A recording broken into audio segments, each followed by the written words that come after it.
Sister కుంప మునిగింది. ఏమైంది? రొయ్యల చెరువుకి తెగులు వచ్చింది. Total loss. ఒక్క పైసా కూడా మిగలదు. మొత్తం కొలాప్స్. మొత్తం లాసా? అన్నయ్య ఇప్పుడు ఈ విషయం ఆయనకి చెప్పొద్దు. లోపల అత్తయ్య మావయ్య ఉన్నారు. ఓహో ఆల్రెడీ లేట్. బయట ఎవరో భోంచేసేదూరా. నాకు పిప్పను బాగా నొప్పి పెడుతోంది. డాక్టర్ దగ్గరికి పిగించుకో. భోజనం చేసిన తర్వాత నేనే పీకుతాలే. ఈ రోజు స్పెషల్ ఏంటో తెలుసా? రొయ్యలు.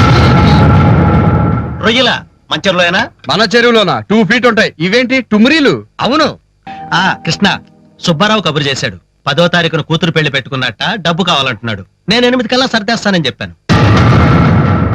8 దాకా ఎందుకు నాన్న? 5వ తారీఖులు ఇచ్చేద్దాం. రేపు రొయ్యలు మొత్తం అమ్మేస్తున్నాం కదా. ఎరా ఏమండి కొంచెం టైం తీసుకుంటే మంచిది కదండి. అబ్బా అప్పు చేస్తే అడ్డుపడతావు, అప్పు తీరుస్తానని అడ్డుపడిపోతావు ఏంటి? నీకు తెలియదు ఊరుకో. అవునా? క్యాష్ ఇమ్మంటావా డీడీ ఇమ్మంటావా? మనం లోపాయికారీగా తెచ్చాం కదా, క్యాషే ఇద్దాం. 2-3 రోజులు ఆగి డబ్బు తీసుకునే వెళ్తాను. అలాగే.